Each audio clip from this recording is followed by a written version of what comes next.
간디는 그가 죽었을 때에 사람들이 그의 무덤이 있는 묘소에 다음과 같은 글귀를 새겨 넣었다고 합니다. 국가가 멸망할 때에 나타나는 사회적인 7가지 죄, 그 징조가 있다는 겁니다. 그 7가지를 그 묘소에 기록해 놓았습니다. 원칙 없는 정치, 노동 없는 부, 양심 없는 쾌락, 인격 없는 교육, 도덕 없는 경제, 인간성 없는 과학, 희생 없는 신앙, 바로 이러한 것들입니다. 아마도 이 중요한 7가지를 새겨놓은 것은 간디 자신이 그렇게 살았을 것이고, 인도 자체가 살 수 있는 길은 이 중요한 원칙을 지켜야 한다. 7가지의 사회적인 죄에 결코 떨어져서는 안 된다. 바로 그 간절한 열망 때문에 그 7가지의 죄를 그의 묘소에다가 기록해 놓았을 것입니다. 예수님도 육신의 생애를 마감하시기 불과 얼마를 앞에 두시고 가장 중요한 것을 제자들에게, 그리고 오늘 예배하는 우리들에게 극적으로 보여주기를 원하셨습니다. 오늘 1절 상반절 말씀을 보십시오. 엿새 후에라고 하는 단어가 나옵니다. 엿새는 우리가 살아온 시간들을 돌아보는 시간입니다. 예수님은 엿새 전에 제자들에게 무언가를 가르치셨습니다. 그리고 제자들은 그분의 가르침을 듣고 나서 그들이 예수님을 믿고 살아온 시간들 전체를 통해서 예수님의 가르침을 받았고, 그리고 나서 6일 동안을 더 예수님과 함께 살아왔습니다. 결국 제자들은 제자가 된 이후에 6일을 더 현재적으로 예수님과 살아가고 있는 겁니다. 그러므로 오늘 본문에 등장하는 이 6일 엿새는 우리가 이 땅에 태어나서 주님을 믿기 시작한 날부터 현재 살아온 이 시점까지 우리가 살아온 시간들이면서 어떤 믿음의 모습을 가지고 살아왔는지 우리를 돌아보는 시간입니다. 예수님이 무엇을 가르치셨는가? 엿새 전에 어떤 것들을 제자들에게 말씀하셨는가? 그것이 마태복음 16장 13절에서 마지막 28절까지의 내용에 쭉 나옵니다. 예수님은 이제 마감해야 하는 시점이 다가오신 것을 보시고 제자들에게 질문을 하십니다. 사람들이 나를 누구라고 하느냐? 사람들은 세례 요한 또는 엘리야, 예레미야, 선지자 중에 한 사람이라고 합니다. 그래?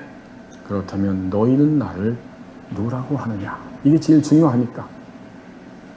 제자들 가운데 가장 대표격인 베드로가 주님은 그리스도이십니다, 하나님의 아들이십니다, 기뻐하시면서 베드로에게 너는 반석이다. 내가 이 반석 위에 내 교회를 세울 것이다. 그리고 나서 이제 주님은 안심하셨어요. 본격적으로 속에 있는 이야기를 우리 주님은 꺼내십니다.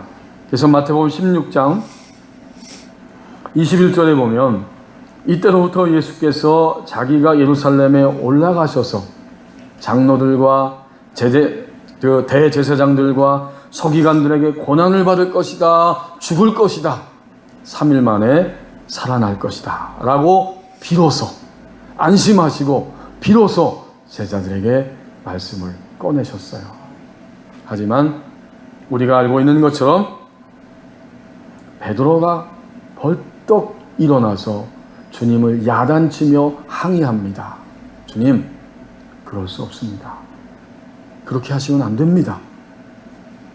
우리는 주님과 함께 예루살렘에 올라갈 것이고 영광스러운 주님과 함께 나머지 우리 인생을 정말 영광스럽게 살아야 되는데 죽어서는 안 됩니다.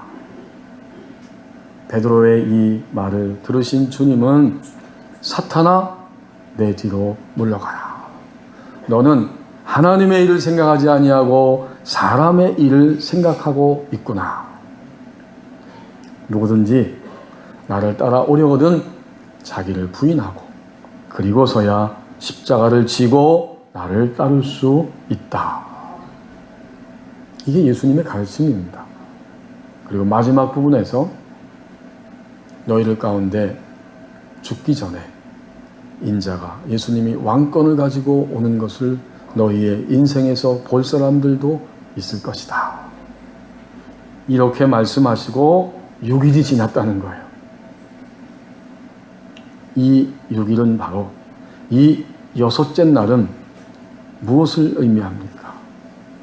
지금까지 제자들이 살아온 시간들이면서 오늘 예배하는 우리가 주님을 믿고 나서 살아온 시간 전체이고 어떤 모습을 가지고 살아왔는지를 돌아보는 시간입니다. 결국 예수님이 고난받고 죽으실 것이고 부활할 것이고 또 너희들 가운데 내가 왕권을 가지고 오는 것을 볼 자들도 있다. 여기까지 말씀하셨는데 이 말씀의 의미는 곧 예수님의 왕되심을 의미합니다. 예수님이 왕이신데 너희가 이것을 인정하고 예수님의 왕되심을 믿고 지금까지 살아왔느냐. 성찬은 주님의 왕되심, 주인되심을 확인하는 시간이고 우리가 그렇게 주님의 왕되심을 믿고 인정하며 살아왔는지를 돌아보는 시간입니다. 이제 1절 하반절 말씀을 보십시오. 주님은 우리 각자를 회복시켜 가신다고 말씀합니다. 베드로와 야고보와 요한 3명의 제자들을 따로 데리시고 어디로 가셨어요? 높은 산에 올라가셨다. 주님은 우리가 전날에 살고 있는 모습, 정체된 모습 그대로 살게 하신 것이 아니라 높은 곳으로 온전한 신앙으로 온전한 믿음으로 가기를 원하셔서 우리 각자를 데리고 올라가십니다. 우리를 회복시켜 가시는 거예요. 여러분 1절 하반절을 볼 때 베드로와 야고보와 요한만 데리고 가셨구나.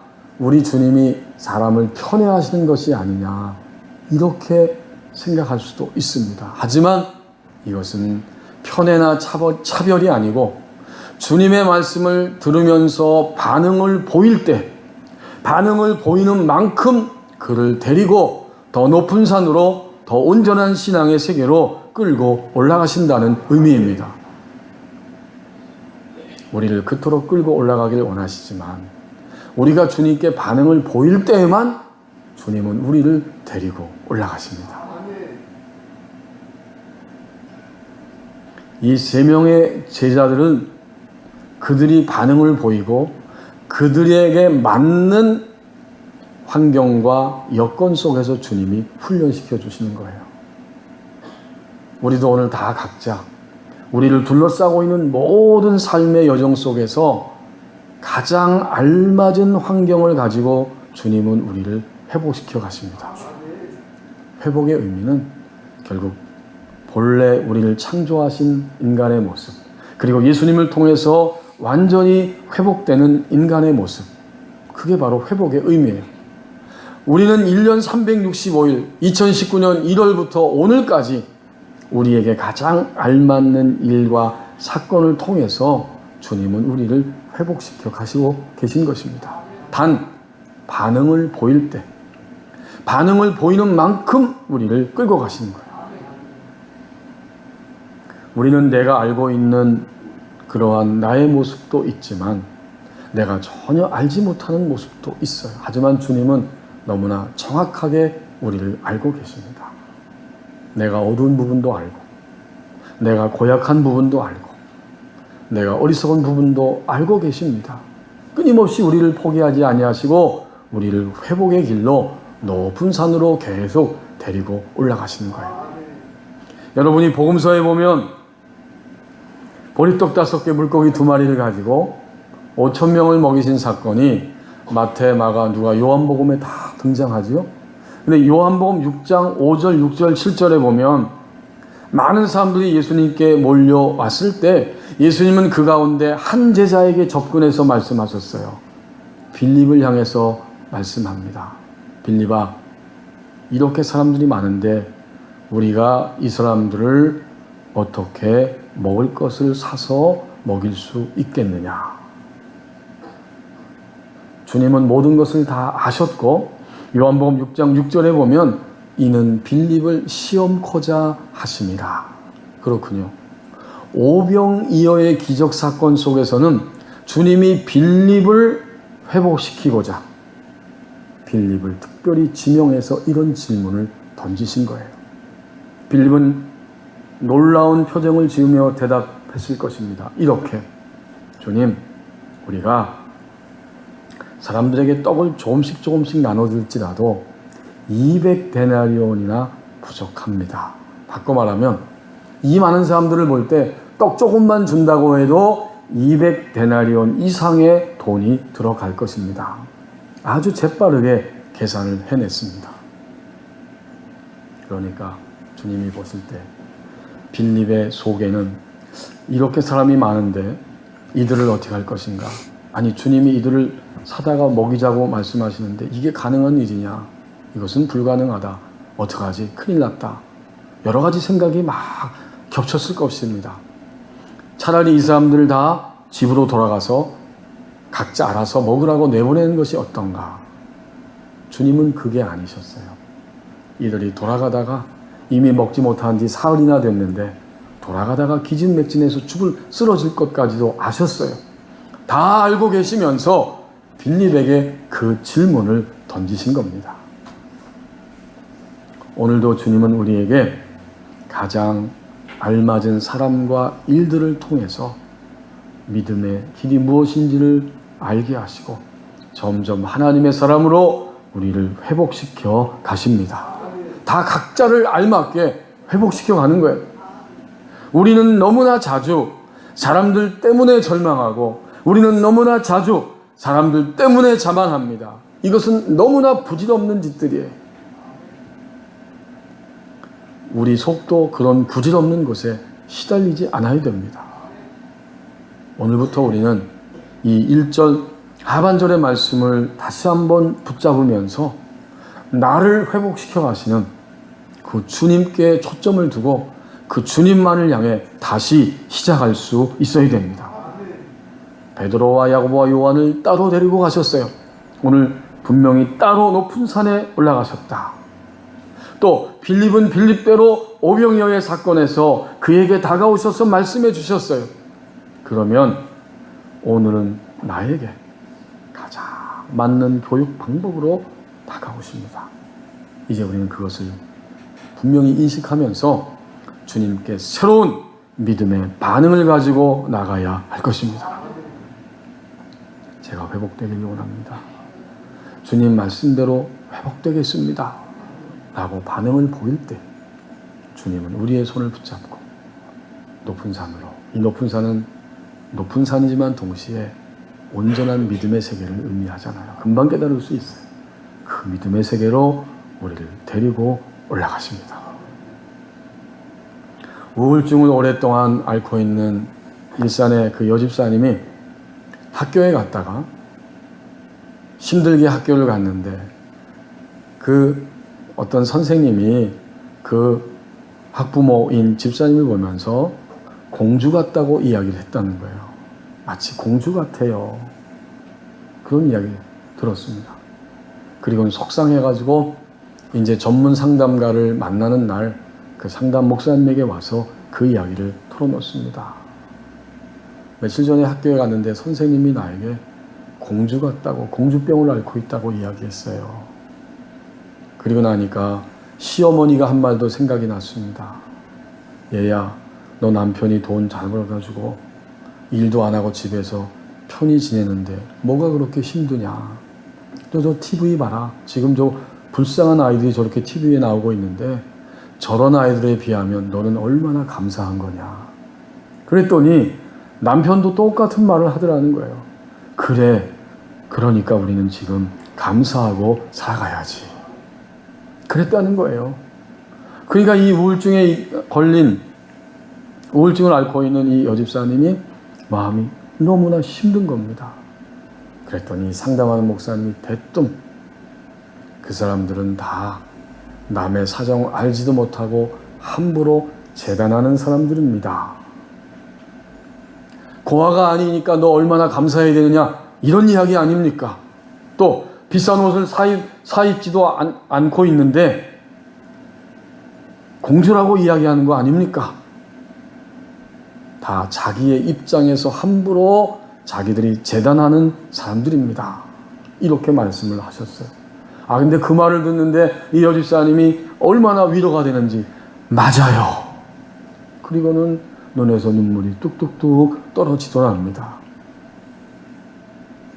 그러자 상담자 목사님이 이제부터는 누가 무슨 이야기를 했을 때 마음에 느껴지고 다가오는 생각을, 감정을 숨기지 말고 그대로 이야기하세요. 이게 중요한 거예요. 라고 가르쳐 주시더랍니다. 그때 자기를 보니까, 하지만 자기는 마치 형광등과 같아서 상황이 벌어졌을 때에는 아프고 힘들어 하다가 그것이 무슨 의미인지를 모르고 나중에 가서야 서급해서 그 사실을 깨닫고 마음도 아프고 화가 나더라는 거예요. 그 여집사님은 현재 어떤 상태입니까? 한 걸음 한 걸음 회복을 향해 발걸음을 옮겨가는 상태입니다. 주님은 나를, 오늘도 우리 각자를 회복시켜 가신다고 말씀합니다. 이제 2절 말씀을 보십시오. 부활 소망을 가지고 천국의 실제를 맛보며 살아간다고 말씀합니다. 2절에 보면 예수님께서 그들 앞에서, 제자들 앞에서 변형이 되셨습니다.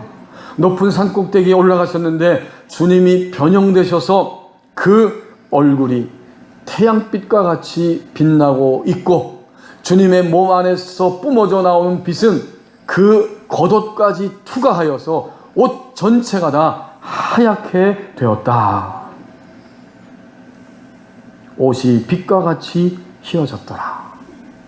이 말씀은 틀림없이 주님이 죄와 죽음의 세력을 이기시고 부활하신다는 사실을 보여주시는 것이면서, 또 부활의 주님은 승천하시고 승천의 주님은 마지막 날에 역사를 마감하는 그 시간에 재림의 주님으로 이런 모습으로 영광스럽게 오신다는 사실을 보여주시는 말씀입니다.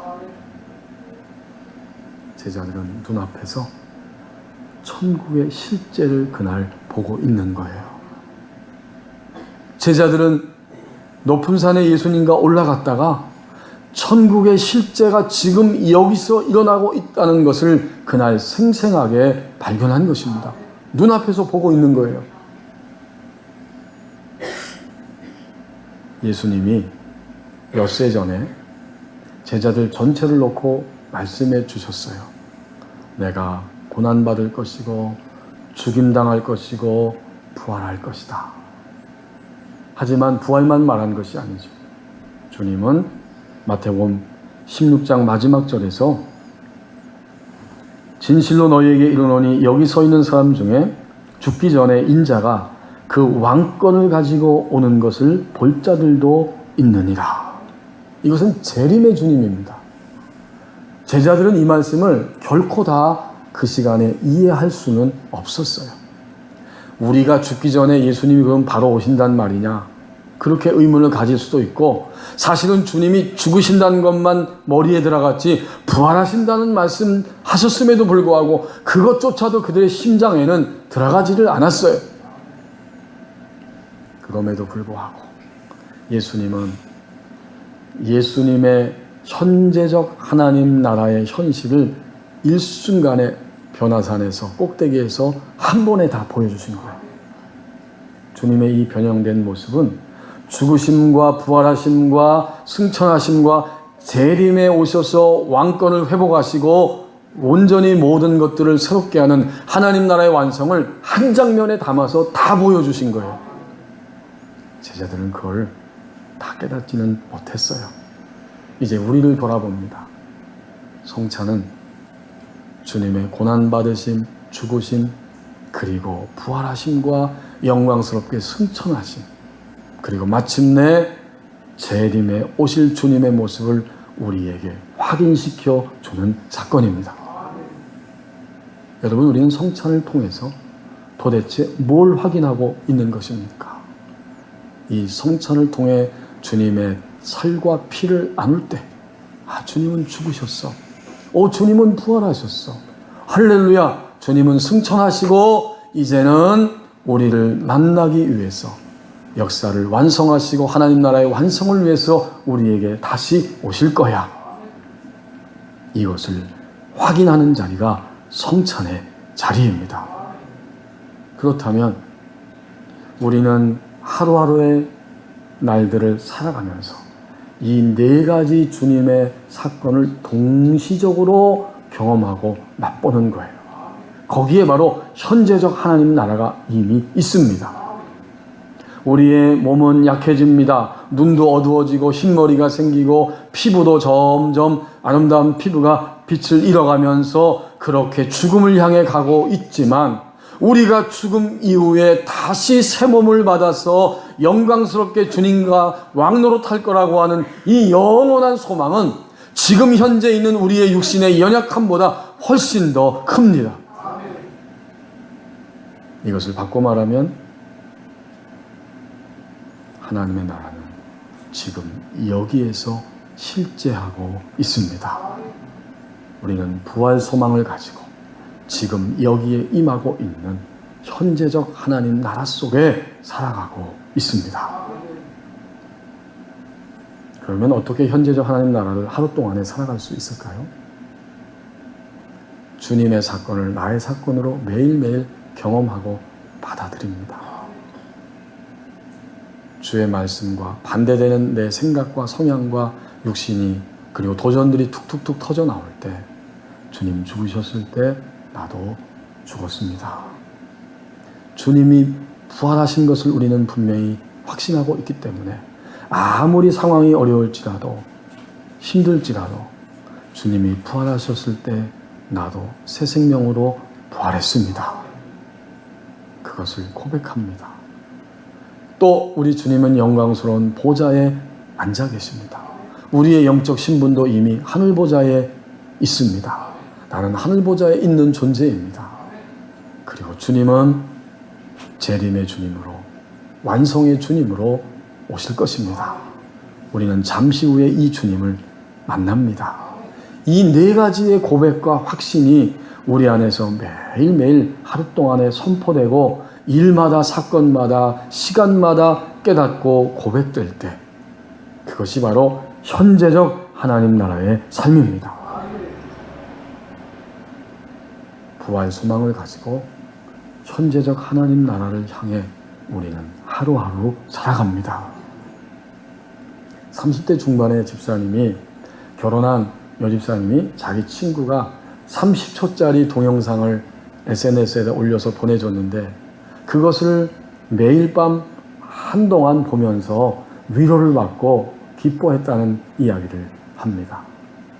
그 동영상 30초짜리를 보니까 캄캄한 저녁인데 불은 다 꺼져 있고 아무것도 없어요. 그런데 가족들이 기도하고 3살 된 아들이 기도하는 목소리가 들립니다. 아들이 기도합니다. 3살 된 아들이. 하나님, 행복해요. 아빠도 행복해요. 엄마도 행복해요. 나도 행복해요. 누나도 행복해요. 하나님, 안녕. 끝. 엄마 아빠가 기도하는 거 보면서, 하루를 마감하고 저녁에 엄마 아빠가 기도하는 거 보면서 자기도 기도하겠다고 기도한 거예요. 그런데 그 아이의 마음이 얼마나 순수한지. 엄마를 힘들게 했는데도 몰라요. 하루 동안 그냥 행복하다는 거예요. 또 그 집에는 누나도 없어요. 가만히 봤더니 옆집에 자기를 상대해주고 데리고 노는 누나가 하나 있는데 그 누나도 행복하다는 거예요. 예수님 말씀이 저는 그 글을 읽으면서 생각났습니다. 어린아이와 같이 하나님의 나라를 받들지 않는 자는 결단코 하나님 나라에 들어갈 수 없느니라.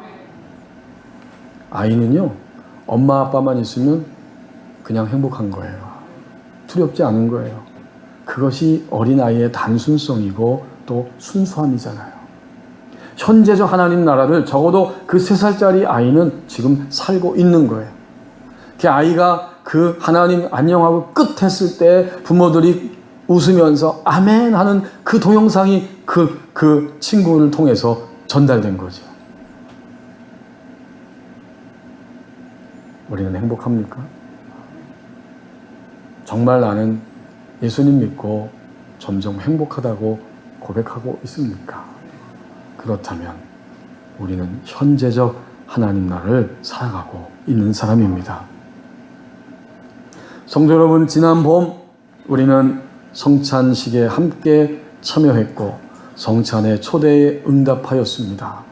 그때 그 성탄절을 통해서 예수님의 고난받으심과 죽으심과 부활하심과 다시 오시는 재림의 주님에 대해서 확인하고 우리의 인생을 살아왔습니다. 우리는 지난 몇 개월 동안 주님의 왕되심을 확신하고 인정하며 살아왔는가? 또다시 오늘 성찬을 대하면서 우리는 주님의 왕되심을 확인하는 시간이 되어야 합니다.